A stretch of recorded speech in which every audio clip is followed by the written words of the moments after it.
and welcome to Food Origins, where we discuss the origins of ingredients, dishes, and cooking methods from prehistoric to historic times. I am your host, anthropologist and foodie, Bianca Book. Today on Food Origins, we will be traveling to the land of rich food and even richer history, Italy. When I think of Italian cuisine, I envision a beautifully balanced combination of rustic and opulent flavors. Pasta, salami, wine, pizza, and the star of today's video, gelato. Gelato, deriving from the Latin word for frozen, gelatus, is amongst the most notable desserts of Italy. The average Italian is said to consume, on average, 4 kilograms of gelato every year. This equates to nearly 9 pounds. Though gelato is innately Italian, its origins lie over 4,000 miles away and 4,000 years in the past.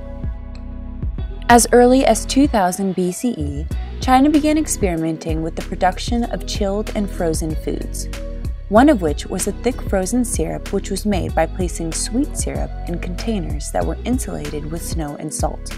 The salt acted to lower the freezing point of the ice. This method is essentially identical to the way in which ice cream and gelato are made today.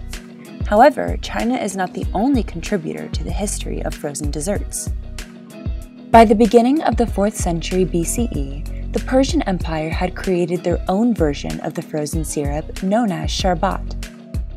Sharbat consists of a cherry, pomegranate, or quince-based syrup thickened and sweetened with honey and chilled with snow.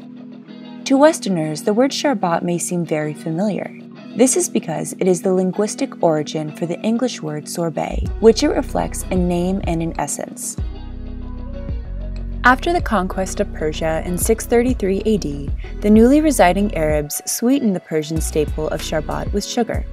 This sweetened version of Sharbat, along with cane sugar, was brought to the islands of Italy during the Arab conquest of Sicily in the 9th century. By the early 800s, Sicilians were harvesting ice for exportation throughout the Roman Empire.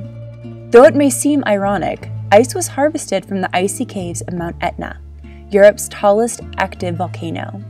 Its height of 10,900 feet, or 3,322 meters, allow for ice to be kept all year round.